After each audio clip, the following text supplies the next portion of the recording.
I didn't pick this place for the views, but honestly, like, it's just so stunning, just everywhere you look.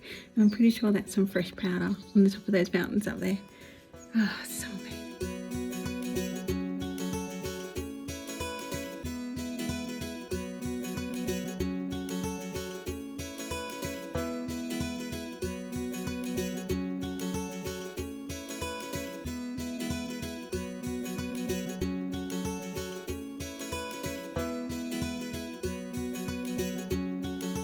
I'm up, not early, it's only 8 o'clock, but the sun didn't rise until well after 7, I want to say more closer to 7:30 here, so it was still really quite dark, so there was no incentive to get out of bed until it got light. And then when it did get light, I thought I would come and check out some of these towers. They're just so amazing. Now I am really looking forward to going to Ushguli today. Well, I'll probably see more of these, and I know along the way we'll be stopping. But yeah, hopefully on Saturday the weather holds and I can go in some of these, because you can go in them. Definitely, anyway, I'm pretty sure that one's open to the public, so I'll go in that and yeah, check it out from the inside. These are incredible. But it makes me wonder, you know, like in 500 years time, you know, what people will be saying about how we live today. So yeah, I don't want to get too far into that, or you know, go into an existential crisis spin. We don't really want that. We just want amazing things to look at all the time.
I just cannot get over how incredibly beautiful it is here, and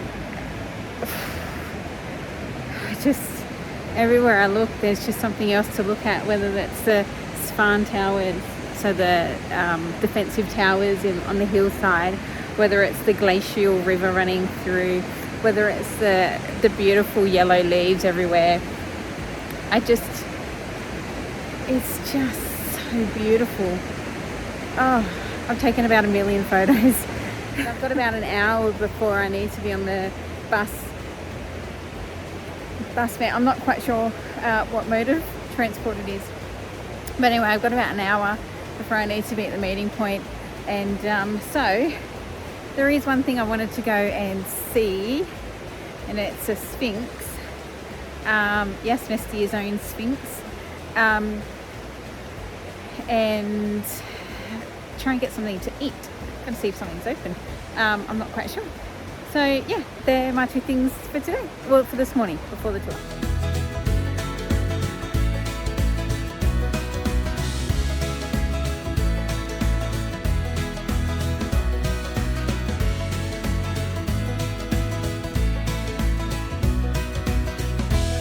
I did find the Sphinx in Mestia. And I couldn't find a lot of information on it, but what I did find was that it is the spirit of place, and it is a tribute to the mothers who've lost sons in wars. So, and if you touch it, and I'm not quite sure where you are meant to touch it, but you will get a sense of energy, happiness and strength. So, yeah,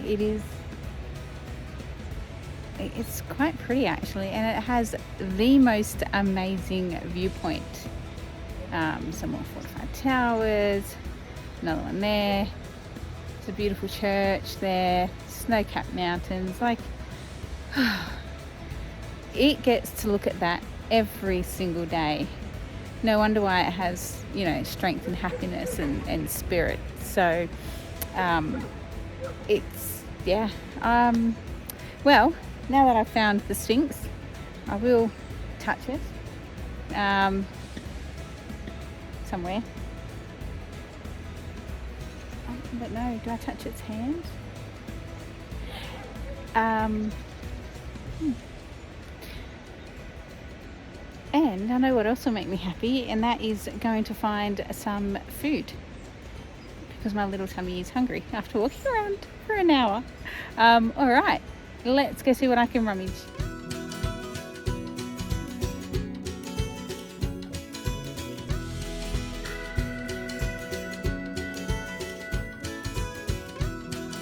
So the bakery hadn't finished baking the bread, and I think there were a few little restaurants open that had breakfast, but I don't really have a long time to wait for food. So I went to the supermarket, picked up myself a loaf of bread. I love bread. Remembering it's one of my favourite food groups. And some cabanossi and an apple. I mean, that's well-rounded, right? Like, it's an apple, it's fruit. So yeah, so just gonna have this, have a quick cup of tea, and then head out just up the road to the bank, the meeting point, and then I'll be heading up to Ushguli. So exciting.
I have arrived in Ushguli, and it is just stunning. It's given me like kind of like Nepalese vibes from hiking in Nepal.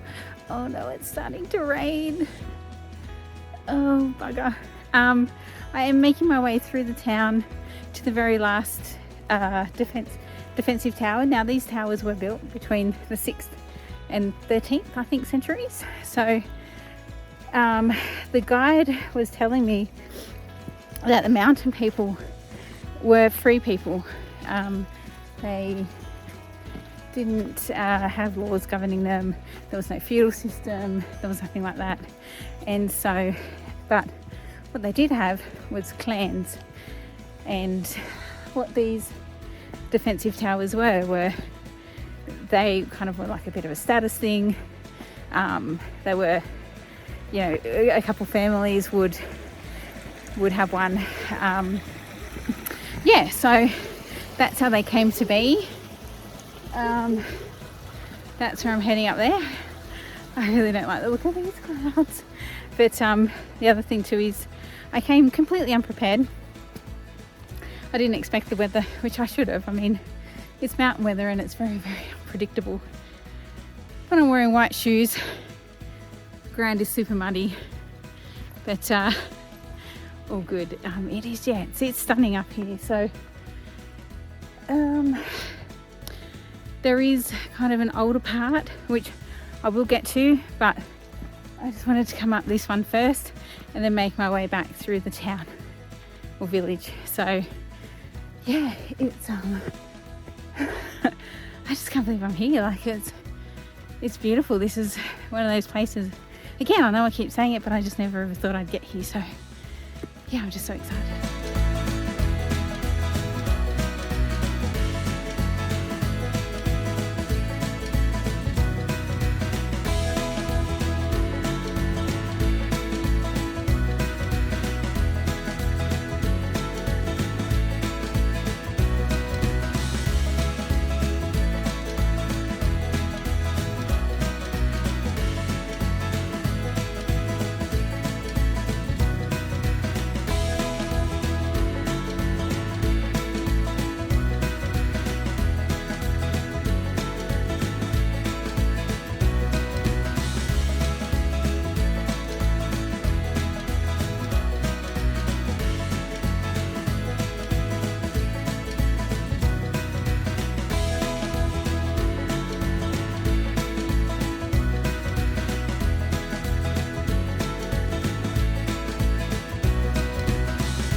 Just over those mountains there, is Russia.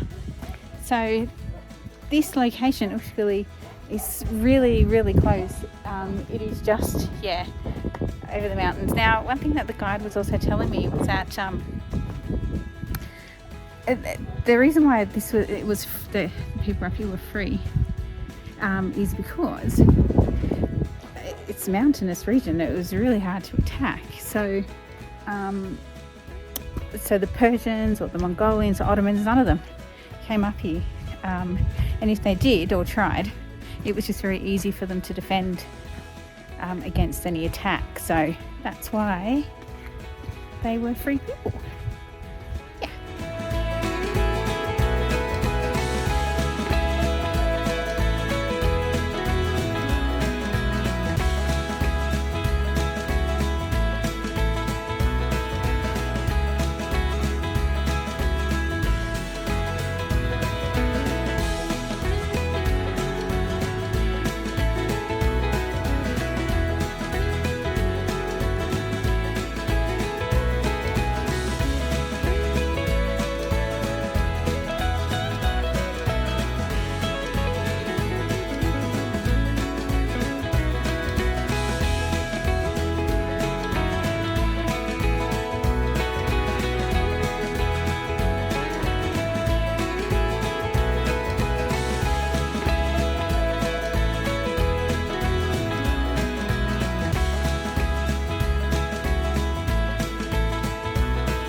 Older part of Ushguli, and the reason why this particular part is so special is because of the buildings, not just the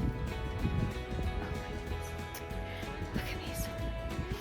It's not just the towers here, but it's the buildings. So they date back to like the 12th century. So it's just beautiful. Even though the sun's not shining and the sky's not blue, it's still just beautiful. One word of warning though, do bring good shoes. There's lots of shale and rocks, and shale is very slippery, especially in the rain. So far, fingers crossed I don't fall over, because I just really don't feel like hurting myself today. But anyway, I'm going to keep exploring this amazing town.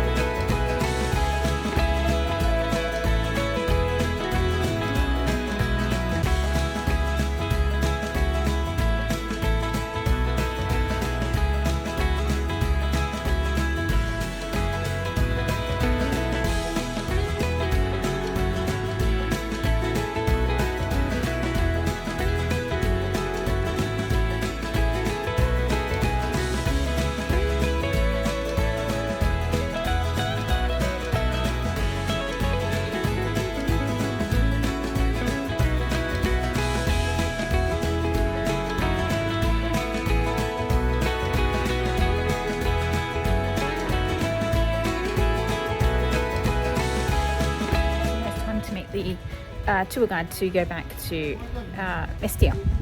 I mean, I say it's a tour guide, it's kind of like a transfer tour guide. Anyway, I just had lunch and I wasn't going to eat here, but I thought, you know what, I had some time to kill, and you know, the weather's not great, and so I had a potato and cheese pie. And so basically it's potato and cheese encased in bread, and it's like fried, and the potatoes like I think it's like cheese, you know, like mashed with the cheese in it. Oh, anyway, oh my goodness, it was incredible. It was so delicious, and the bread was like crispy on the outside, and I wanted another one, but I don't have enough time, so I'm gonna head back. Oh my goodness, it's really started pouring. I'm going to take shelter, and then once it eases up, I'm going to head down to where I'm meeting the car. Ushguli,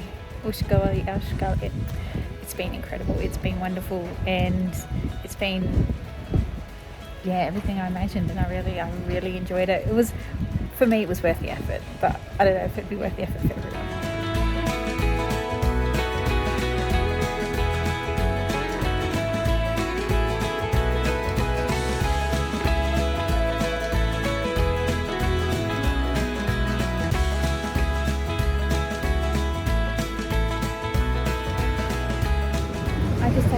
The Lily. I did go to another little restaurant-y.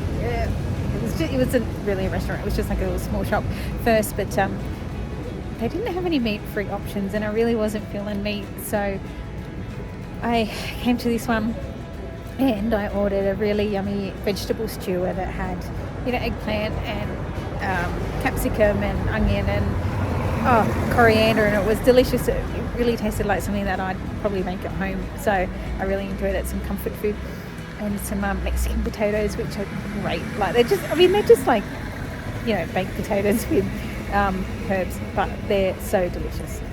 And yeah, that's it for today. I'm going to head back to my room and just hang out and just, you know, be warm. It's not really warm. And just, maybe read. That's a lie. I'm not going to read. I'm just probably going to scroll TikTok. Anyway, but that is it for, what's today? Friday.